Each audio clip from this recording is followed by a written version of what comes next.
Ya teman, balik lagi sama saya dan di sini saya kedatangan suatu laptop dari Asus lagi, Asus TUF Gaming A15. Berbeda seperti di seri yang sebelumnya, saya pernah mereviewnya di harga 20 jutaan. Tapi kali ini lebih terjangkau dari segi harganya. Cuma di 10 juta lebih sedikit, yang dimana menggunakan Ryzen 5 7000 series dan juga RTX 2050. Ya, 2050 tersebut memang sudah agak jadul ya, tapi gak masalah untuk itu, tapi performanya dia itu masih bagus untuk gaming maupun editing rendering. Yang penting pakai RTX lah daripada menggunakan GTX 1650 maupun yang seri 1660 yang harganya beda tipis. Seperti contoh yang ada di sini, ini adalah Asus TUF Gaming A15, serinya adalah FA56NF yang dimana menggunakan Ryzen 5 7535HS dan juga RTX 2050. Dan bagaimana performanya kita lihat aja nanti dari segi tes reviewnya. Dan juga tambahan, laptop ini sangat cocok sekali untuk di kalangan pelajar, mahasiswa, dan juga kantoran. Karena harganya terjangkau cuma di 10 juta lebih sedikit, tapi performanya dia itu bagus. Apalagi dari segi fitur-fitur dan juga supportnya, apalagi dari segi upgradable-nya. Ini yang seperti itu, dan seperti biasa, sebelum saya jelaskan apa saja spesifikasi yang ada di sini dan juga mereviewnya, jangan lupa klik subscribe di pojokan bawah tuh ya, tinggal diklik seperti itu. Lanjut yang pertama di sini untuk Asus TUF Gaming A15, untuk prosesornya dia itu menggunakan Ryzen 5 7535HS. Jadi tersebut dia itu memiliki clock speed di 3,3 GHz dan turbonya sampai di 4,55 GHz. Dan dia itu memiliki 6 core 12 thread untuk kalangan Ryzen 5. Serta TDP-nya di 35 watt sampai di 54 watt untuk yang paling tinggi. Dan apalagi untuk eGPU-nya dia itu menggunakan Radeon 660M bawaan dari Ryzen 5-nya dan juga memiliki 6 graphic core serta 384 shader unit. Dan di bagian dalam sini untuk memorinya yaitu menggunakan 16 GB DDR5 jadi dengan kecepatannya di 5600 MHz. Dia itu single channel ya, dan bagusnya dia itu bisa di-upgrade sampai di 32 GB dual channel. Di bagian sampingnya dia itu masih ada slot untuk RAM, jadi ini bagus sih untuk upgradable ke depannya, meskipun sementara 16 GB udah lebih dari cukup. Dan juga graphic card yang ada di bagian dalam sini dia itu menggunakan RTX 2050 4GB yang dimana memiliki 2048 CUDA core serta TGP-nya upload sampai di 70 watt biasanya untuk gaming maupun rendering. Terbilang itu udah bagus ya menggunakan RTX yang dimana tersebut emang untuk gaming atau desain ini lebih fleksibel menggunakan Nvidia. Dan selanjutnya di bagian dalam sini dia itu menggunakan storage 512GB menggunakan serinya WD SN740 yang dimana tersebut yaitu Gen 4. Kalau kita tes membacanya mendapatkan di 3535 serta menulisnya di 3243. Terbilang ini standar cepat dari segi Gen 4 di atas 3000-an. Dan juga di bagian dalamnya sudah support satu kali lagi NVMe M.2 jika lo pengen upgrade di bagian pojok kanan ya dari segi slotnya. Ini pun juga udah bagus untuk upgradable. Dan lanjut di bagian dalam sini dari segi networking maupun komunikasinya dia itu menggunakan Wi-Fi 6 yang serinya 802.11ax yang dimana dia itu dual band dan juga Bluetooth 5.3 wireless card. Dan lanjut di bagian panel layar yang ada di sini dia itu lebarnya di 15,6 inch dan juga memiliki resolusi Full HD 1920x1080p dan juga panelnya dia itu IPS level. Tapi dari segi sRGB-nya cuma di 62,5% dan apalagi Adobe-nya juga di 47,34% yang dimana belum 100% semua. Jadi agak kurang sedikit sih dari segi kualitas layarnya, apalagi untuk editing animasi maupun gambar yang lebih cenderung ke warna. Tapi refresh rate-nya dia itu sampai di 144 Hz untuk gaming. Ini juga udah sangat bagus sekali yang dimana sangat mulus lah, apalagi di game kompetitif di Valorant, Rainbow Six Siege maupun yang lainnya yaitu bisa lancar. Dan juga tambahan dari segi layarnya yaitu anti-glare display, terbilang ini juga udah bagus. Dan aja di bagian kamera yang ada di sini yaitu menggunakan 720p HD kamera. Dan apakah bagus atau tidak dari segi bawaan laptop ya kita lihat aja seperti ini untuk pengujiannya. Dan lanjut dari segi pengujian kamera yang ada di sini apakah bagus atau tidak. Kalau video yang ada di sini kalau saya lihat dia itu standar pada umumnya ya agak jelek sedikit lah, tapi ya wajar sih di harga 10 jutaan laptop ini masih wajar. Tapi dari segi suaranya bisa kalian dengar sendiri apakah bagus atau tidak suaranya. Dan seperti itu dari segi hasilnya, kalau aku pribadi sih ya kurang bagus ya. Apalagi ini di laptop harga 10 juta, gambarnya tersebut banyak noise-nya. Ya wajar sih untuk itu, cuma buat punya-punya aja, yang penting ada webcam. Dan lanjut di bagian desain yang ada di sini atau warnanya, dia itu menggunakan warna mecha, atau lebih tepatnya mecha grey sih. Terbilang ini sangat keren sekali desain dari Asus TUF Gaming. Berbeda seperti di brand yang pada umumnya, tapi kalau yang ini memang keren sih, serinya Asus TUF, apalagi di harga terjangkau. Dan apalagi untuk dimensinya, dia itu memiliki panjang di 35,9 cm serta lebarnya di 25,6 cm serta tingginya di 2,28 cm. Standar laptop pada umumnya di kalangan 15,6 inch layarnya. Dan apalagi beratnya di 2,3 kg lah laptop yang ada di sini. Terbilang cukup berat tapi masih ringan-ringan juga. Dan apalagi yang uniknya, dia itu memiliki sertifikat lolos uji militer tipe 810H. Ya harusnya sih ya tahan banting ya kalau semisal lolos uji militer, seperti contoh yang ada di sini untuk sertifikatnya.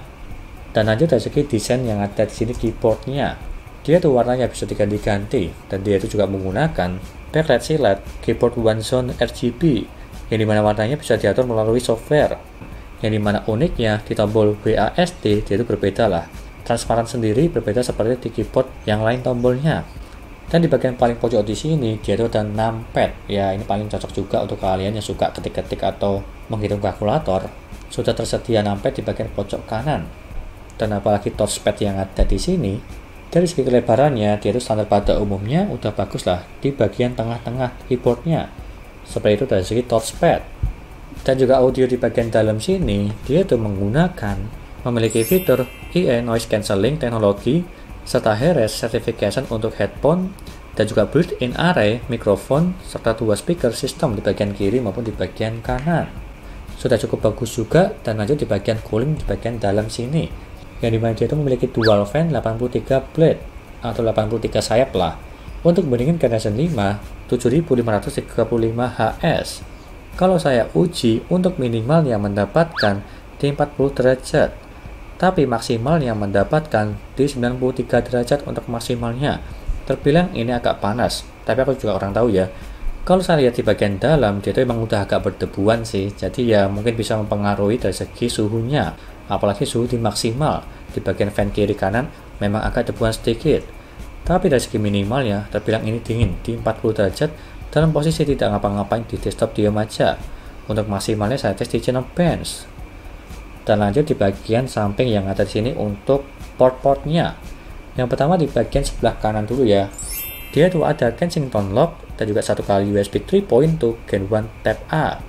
Dan di sebelah satunya lagi terdapat 3,5 mm combo audio jack dan juga satu kali HDMI 2.1 serta 2 kali USB 3.2 Gen 1 Type A dan juga satu kali USB 3.2 Gen 2 Type C support DisplayPort, dan juga satu kali RJ45 LAN port di bagian samping sini.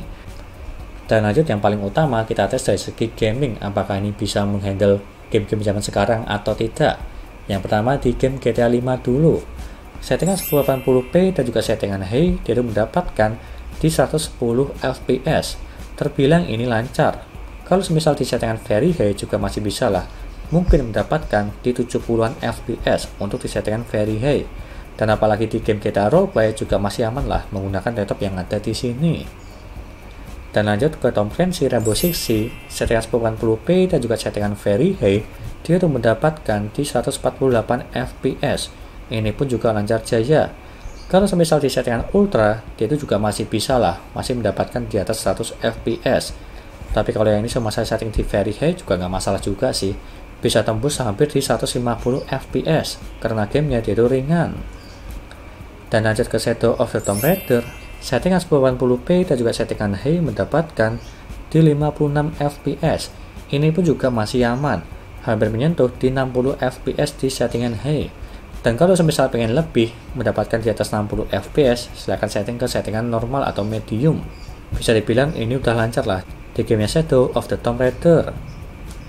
Dan lanjut ke Assetto Corsa, settingan 1080p dan juga settingan high mendapatkan di 93 fps. Ini pun juga masih aman, settingan high masih mendapatkan di atas 60 fps untuk game balapan mobil di Assetto Corsa. Lanjut ke Dota 2, settingan 1080p dan juga settingan high mendapatkan di 109 fps. Ini pun juga masih aman. Settingan rata kanan mendapatkan di atas 100 fps. Di game online Dota 2, ya wajar sih, gamenya ringan. Dan lanjut ke Assassin's Creed Valhalla, settingan 80p dan juga settingan medium, dia itu mendapatkan di 57 fps. Ini pun juga udah bagus, settingan paling aman mendapatkan hampir di 60 fps. Dan kalau misal pengen lebih di atas 60 fps, bisa disetting ke low aja untuk yang ini. Tapi tergantung kalian sih, suka di settingan low ataupun medium. Lanjut ke Far Cry 6, settingan 80p dan juga settingan high mendapatkan di 58 fps. Ini pun juga masih aman, hampir menyentuh di 60 fps di gamenya Far Cry 6. Kalau misal pengen lebih, silahkan setting ke medium atau normal untuk yang ini. Dan lanjut ke Blender, menggunakan Project BMW, dia itu mendapatkan di 1 menit 4 detik, menggunakan Ryzen 5 7535HS serta RTX 2050 menggunakan CUDA core-nya. Dan lanjut ke baterai yang ada di bagian dalam sini. Untuk tipenya dia menggunakan 48 watt hours. Dan lalu kita coba tes dari segi pengujiannya, seberapa tahan dia baterainya. Untuk saya tes di nonton film dengan syarat-syarat seperti contoh yang ada di sini ya gambarannya. Kalau saya tes dari 98% baterainya sampai di 19%, dia itu mendapatkan di 7 jam 42 menit 45 detik. Terbilang ini lama banget, sampai di 7 jam lebih. Tapi dengan syarat Wi-Fi-nya on, Bluetooth-nya on, baterainya balance, dan juga brightness serta volumenya di 50%. Ini pun juga udah bagus. Kalau misal Wi-Fi-nya di off kan, maupun Bluetooth di off kan, mungkin bisa aja mendapatkan di 8 jam lebih untuk yang ini. Dan lalu jika dibalik, kita cas dulu dari segi baterai yang ada di sini selama 1 jam, seberapa cepat dia menggunakan charger bawaannya. Di kondisi baterai 25%, lalu di charger 1 jam, dia tuh bisa sampai di 93%. Bisa dibilang ini cepat. Cuma dalam jangka waktu 1 jam, dia tuh bisa sampai di 90%-an. Dan kalau saya tes dari segi chargernya, dia tuh di 84 watt naik turun, di 70, 80, kadang juga bisa di 90. Tapi rata-ratanya di 84 watt seperti gambaran yang ada di sini. Dan apalagi dari segi chargernya, dia tuh memiliki daya up to sampai di 150 watt. Tapi dari segi realitanya di laptop cuma bisa up to sampai di 90 watt aja. Meskipun rata-ratanya di 80-an watt aja, ini pun udah bagus. Apalagi di cas selama 1 jam udah cepat. Kurang lebihnya seperti itu. Dan lanjut ke kesimpulannya. Di harga 10 juta lebih sedikit, atau lebih tepatnya di 10.500.000 seperti gambar yang ada di sini, apakah ini worth it atau tidak? Kalau pribadi terbilang ini worth it, yang dimana yang pertama untuk gaming udah lebih dari cukup. Settingan 1080p dan juga settingan medium maupun di high bisa tembus di 60 fps tergantung gamenya. Dan apalagi ini bisa support sampai di 144 Hz layarnya supaya lebih smooth di game kompetitif seperti di Valorant maupun di Tom Clancy, dia itu bisa nyaman. Meskipun kurangnya dari segi editing animasi atau gambar, dia itu belum 100% sRGB untuk layar yang ada di sini. Serta yang lainnya dari segi upgradable, untuk RAM udah support 1 slot lagi di bagian dalam up to sampai 32 GB, dan apalagi NVMe support 1 slot lagi. Itu udah bagus. Dan lanjut di bagian keyboard yang ada di sini, dia itu emang keren sih tampilannya. Dia itu ada backlight di bagian belakang. Untuk yang ini saya setting berwarna biru ya dari segi gambarannya. Serta di bagian samping kiri kanan tersebut, port-portnya dia itu lengkap. Jadi nggak usah bingung kalau misal ada kekurangan port di bagian kiri maupun di bagian kanan. Dan apalagi posisinya juga udah bagus sih. Di kiri kanan ada USB-nya semua. Dan apalagi ini sangat cocok sekali untuk mahasiswa, pelajar maupun kerja kantoran. Sudah sangat bagus sekali. Apalagi menggunakan Ryzen 5 7000 series, 6 core 12 thread dan juga RTX 2050. Dan juga tambahan ya, kalau misal membeli ini, dia udah include Windows 10 Home dan juga udah free Office Home dan juga Student 2021 original permanen. Dan apalagi free tas Asus TUF seperti gambaran yang ada di sini. Dan apalagi garansi laptopnya di 2 tahun, Asus resmi Indonesia. Jadinya aman lah untuk ini. Kurang lebihnya seperti itu, dan kalau berminat silahkan beli aja. Linknya ada di deskripsi untuk ini. Asus TUF Gaming A15 menggunakan Ryzen 5 7000 series dan juga RTX 2050. Sekian dari saya, jangan lupa like dan subscribe, dan nantikan video lainnya mengenai review-review laptop yang ada di sini dari segi harga tinggi, menengah maupun pelajar, serta yang lainnya. Terima kasih sudah nonton.